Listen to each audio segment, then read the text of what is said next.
A child should never have to plead for her life. Lena Cartwright was 10 years old, bright, curious, and gifted in languages. She lived on the frontier colony of Halon's Reach, a minor human settlement under protective supervision by the Galactic Empire. The Empire, ancient and bloated with arrogance, considered humans a tolerated species, useful if wild. When Lena stumbled onto a transmission node hidden beneath the colony's old comms tower, she didn't know she was touching classified Imperial tech. She recorded a message about it, laughing, and sent it to her teacher. The message was intercepted. 3 days later, Imperial marshals stormed her home. Her parents, scientists, and colonists were restrained. Lena was taken. There was no trial in any meaningful sense, only a tribunal broadcast live on Imperial networks. They called it justice. The Empire needed a spectacle to remind its vassals of the consequences of insubordination. Lena was charged with espionage, sedition, and disruption of classified operations. The evidence: a shaky recording of a child's voice and her school datapad.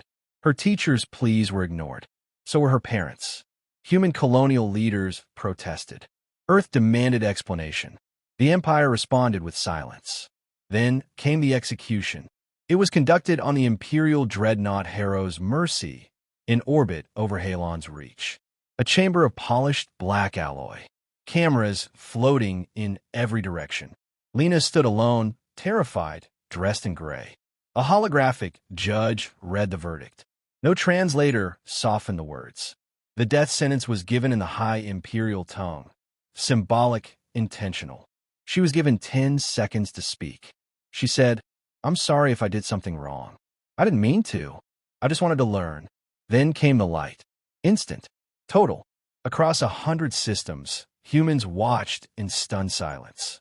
Millions had seen it live. Billions watched the recording as it spread. Children cried. Parents raged. Soldiers stared at their fists. On Halon's Reach, her parents were not allowed to collect the ashes.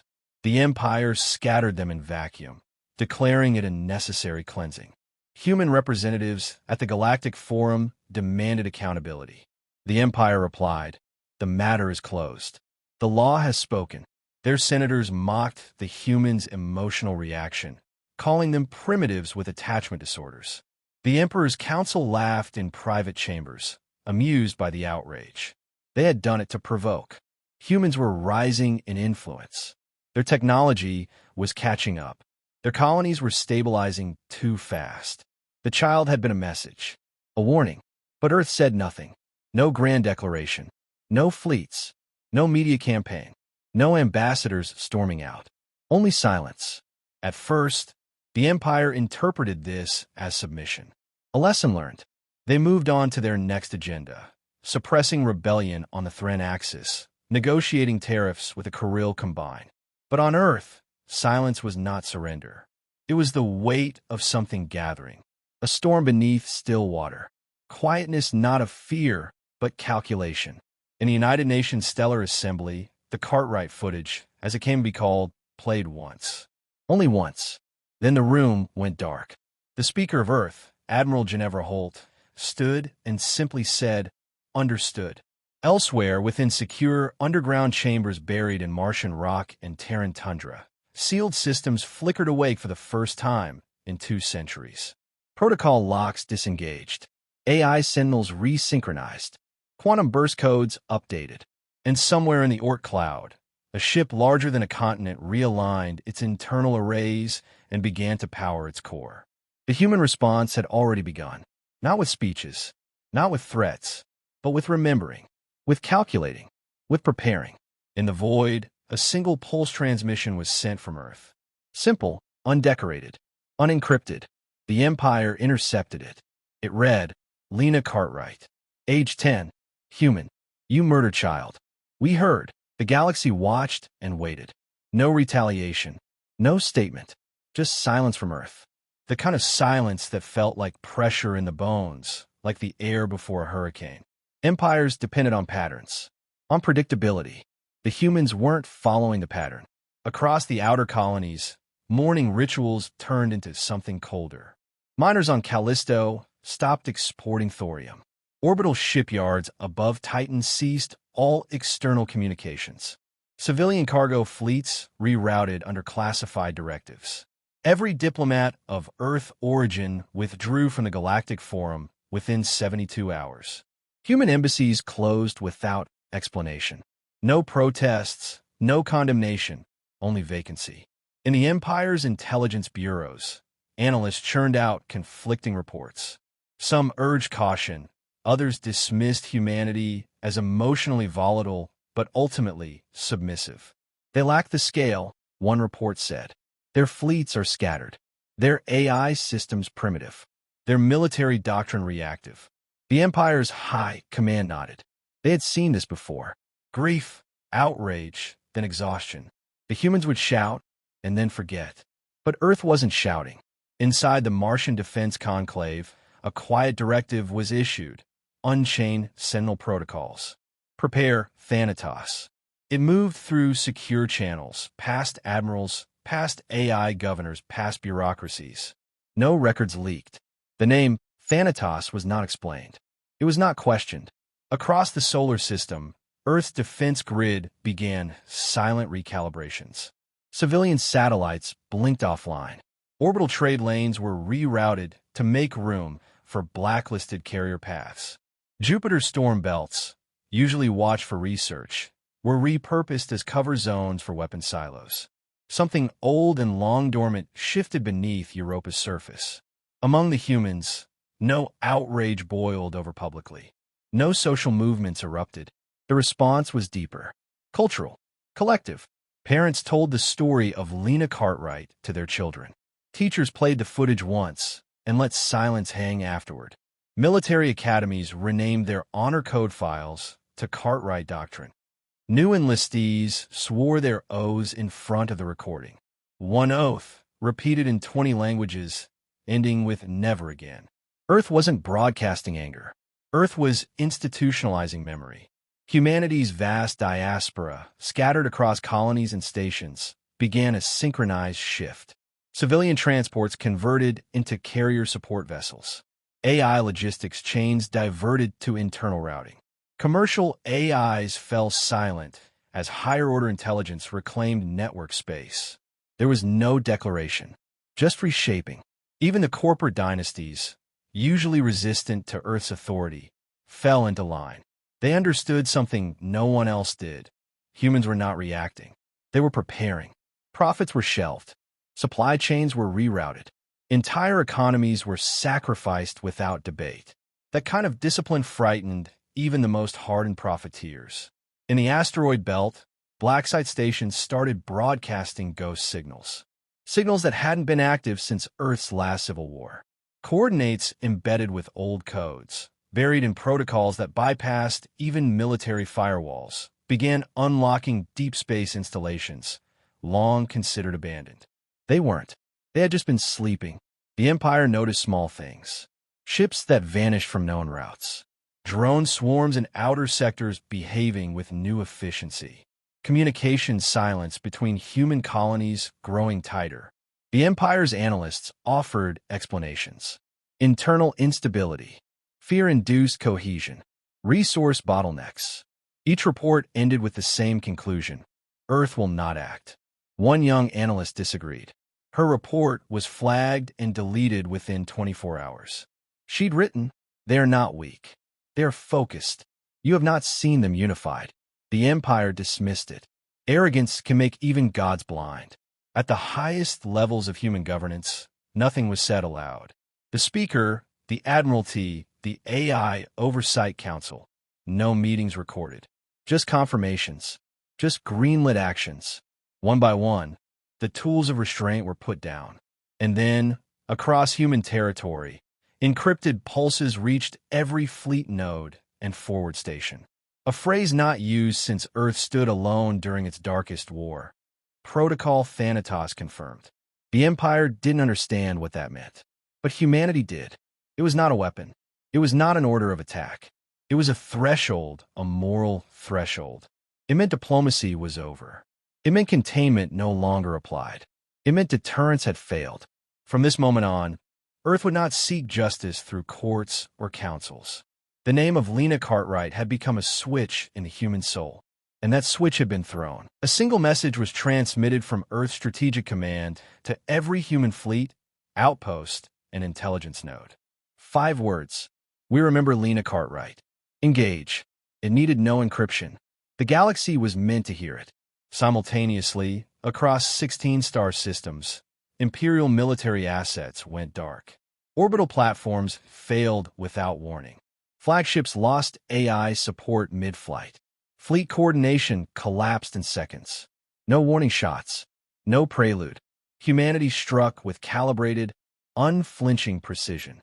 At precisely 3:17 Standard Galactic Time, Earth's Black Fleet, never officially acknowledged, never charted, crossed the demilitarized zones of Imperial space. They did not respond to hails. They broadcast nothing. The ships bore no colors, no insignias. Matte black hulls, sensor-dampened profiles, and weapons that ignored known shielding metrics. The first target was the orbital command center above Taurus 9, the same station that had hosted Lena's execution. It ceased to exist in less than 3 seconds. No explosion, no debris field. A kinetic weapon the size of a shuttle passed through it at relativistic speed, turning mass into silence. In the Empire's capital, the High Admiralty lost contact with 6 outposts. They assumed it was a glitch. 7 minutes later, their planetary defense shield failed. Not attacked, disabled. Human code had infected their defense lattice months earlier. The shutdown occurred on command. No calls were returned. No warnings answered. Earth was not speaking. Humanity's retaliation was not rage. It was extermination, surgical and cold. Every known military facility, AI research node, weapons lab, and strategic relay in Imperial control was targeted. Not a single civilian center was struck. Not a single trade route was interrupted. Empire fleets scrambled to respond. They found their jump gates offline. Their war AIs corrupted. Internal comms collapsing. Human cyber warfare didn't jam systems. It rewrote them.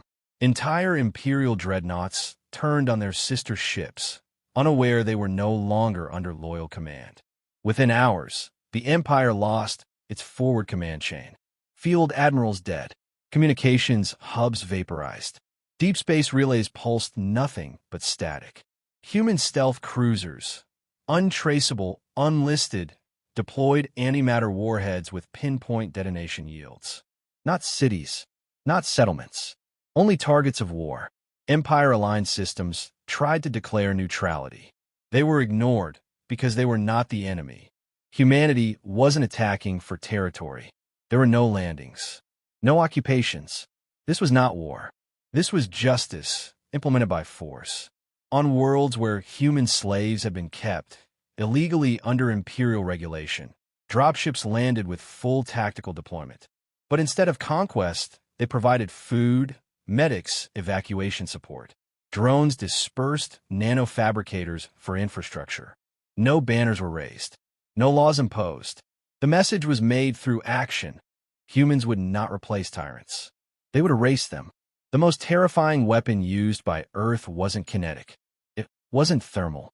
It was silence. The complete, emotionless silence of a species that had made a decision and executed it without theater, without announcement. It was discipline mistaken for absence, patience mistaken for passivity. The Empire, for all its age and arrogance, had never seen this kind of warfare. They knew terror. They understood intimidation. They practiced genocide, but they did not understand moral clarity. And that was what humans brought. The full weight of righteous fury, delivered without cruelty and without hesitation. The last official broadcast from the Empire's War Council came 12 hours after the first strike. It was intercepted mid-sentence. The speaker was naming Earth as an enemy of order when a human stealth drone entered the chamber's upper atmosphere and released a non-lethal EMP burst. The screen went black. There were no further statements. In one of the outer rim sectors, the Empire attempted to regroup. A fleet of 17 capital-class vessels gathered for counterattack. They didn't make it to formation. Human minds, invisible and folded within local space-time, activated and stripped hulls to atomic vapor. No survivors. No evidence left. In the Galactic Forum, panicked delegates asked Earth to explain itself. Earth did not respond. The Forum demanded immediate ceasefire talks. Earth did not respond. 112 species issued statements of concern. Earth did not respond. Because Earth was not listening. Earth was remembering, acting, removing. By the end of the first 24 hours, 73% of the Empire's war capacity had been destroyed. No human casualties reported. No ships lost. No retreat. The retaliation wasn't a show of power. It was the enforcement of a line. A child was murdered. And this was the cost. The Empire began to fracture. With no command structure, no communication relays, and no functioning intelligence network, chaos filled the void. Governors in outer provinces declared autonomy, desperate to sever ties before Earth's judgment reached them. Mercenary fleets fled. Entire systems shut down beacons to feign abandonment. No one wanted to be noticed. No one wanted to be next. Earth noticed anyway, but did not strike at random. It targeted precision over scale. Infiltration teams entered strongholds believed impenetrable. Empire elites who had ordered, approved, or applauded Lena Cartwright's execution were located and eliminated. Not assassinated. Eliminated. Names, credits, family lines erased from every archive. Digital ghosts unmade. Humanity did not burn cities or crush populations. They erased influence. They collapsed control. On world after world, the tools of imperial dominance, garrisons, overseers, AI proxies, vanished. The power vacuum they left behind was not filled by human flags, but by silence. Not occupation. Absence. That silence terrified more than bombardments ever could, because it meant Earth wasn't seeking empire. It wasn't carving territory. It wasn't replacing rulers. It was ending an idea that authority without accountability could survive. The Forum's emergency committee sent envoys under the white flag, pleading for dialogue. They were allowed through Earth's perimeter, but given no audience. A single data slate was returned in response. It contained one sentence. There will be no negotiation over murdered children. Humanity's retaliation had an endpoint, but it was not defined by the Empire's surrender. It was defined by completion. Each strike was cross-referenced against the original tribunal's chain of command, each complicit voice, each silent enabler. AI judges confirmed guilt through historical and classified records. Each action taken was exact. Each target pre-selected. No collateral. No chaos. No compromise. Worlds enslaved under imperial bureaucracy for generations began to revolt, not through force, but because Earth had made tyranny vulnerable. Systems that had lived in fear realized their masters bled like anyone else. Fear broke. Order unraveled. On the diplomatic front, something stranger happened. Races once neutral or allied with the Empire began to sever ties. Not because Earth threatened them, but because they respected what it had done. For centuries, the Empire had committed atrocities. No one had ever answered them without politics. No one had ever said, "This was wrong," and then made that truth matter. Earth had made it matter, not by appealing to conscience, but by defining a cost. A cost high enough to end the calculation of cruelty as convenience. Galactic powers that once saw humans as junior partners now watched them with something closer to awe and fear. Not because humans had stronger weapons, but because they had something even more rare, moral clarity backed by capability. They had drawn a line in the void, and they had proven they would enforce it. Earth's fleets did not linger. After the final operation concluded, they began systematic withdrawal. No monuments. No parades. No declarations of victory. Human forces left behind systems not governed but freed. No governors, no resource claims, no flags planted. Just a vacuum the galaxy had never seen before. The removal of tyranny without annexation. The Empire was left gutted. Not dead, but hollow. Its central systems remained. Its culture remained. But its dominance, its fear, its myth of invincibility, gone. It had been publicly, methodically, irreversibly broken. The last human message was sent via open channel, no encryption, time-stamped to the exact moment of Lena Cartwright's death. This was justice. Do not test us again. After that, Earth fell silent once more. No declarations followed. No demands. Just the quiet retreat into its own borders. But the galaxy had changed. Because Earth had answered cruelty not with revenge, but with consequence. Not with vengeance, but with a lesson. The kind no species would forget. Years passed. The Empire never truly recovered. What remained of its structure fractured into client states, warlord fiefdoms, and nominal successors all too aware they lacked the credibility to claim legitimacy. Their fleets rusted in dry dock. Their academies taught caution rather than conquest. No one dared repeat the mistake. Lena Cartwright's name became something more than history. In human space, it became tradition. Her image, never glamorized, never politicized, was preserved exactly as it was the day before her death. A child smiling through a half-lit holorecording. Every human school, no matter how remote, carried that recording in its archives. Every child heard her name, not as tragedy, but as clarity, a reminder of what had been done and what it had cost. In the wider galaxy, her name took on new meanings. For some, it was a warning, never provoke humanity's silence. For others, a symbol, proof that even the smallest voice, when extinguished unjustly, could change the course of history. Entire species rewrote their codes of law, embedding protections for the young, the vulnerable, the voiceless, not out of fear of Earth, but in emulation of its conviction. Trade resumed. Slowly, carefully. Earth never demanded reparations, never imposed treaties. It simply opened its channels again, one by one, as systems proved they understood what had changed. Diplomats returned, but they listened more than they spoke. They carried no ultimatums, only expectations.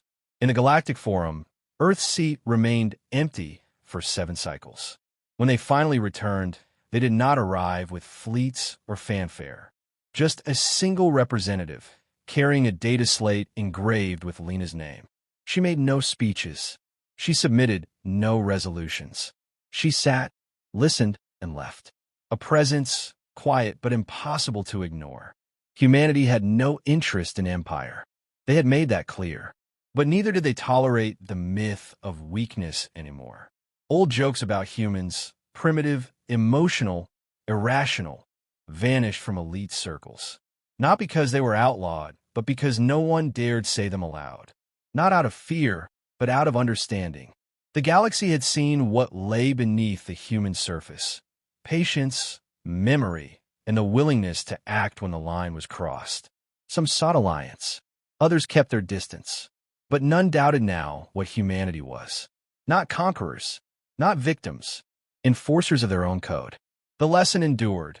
Earth would not be the first to strike, nor the one to escalate petty disputes. But if forced to act, if the price was paid in innocent blood, they would not answer with anger. They would answer with finality. Within human culture, the phrase Cartwright Protocol entered military doctrine, civil law, even philosophy. It did not mean war. It meant unshakable resolve, a boundary set not by power, but by principle. Even the children knew it, especially the children.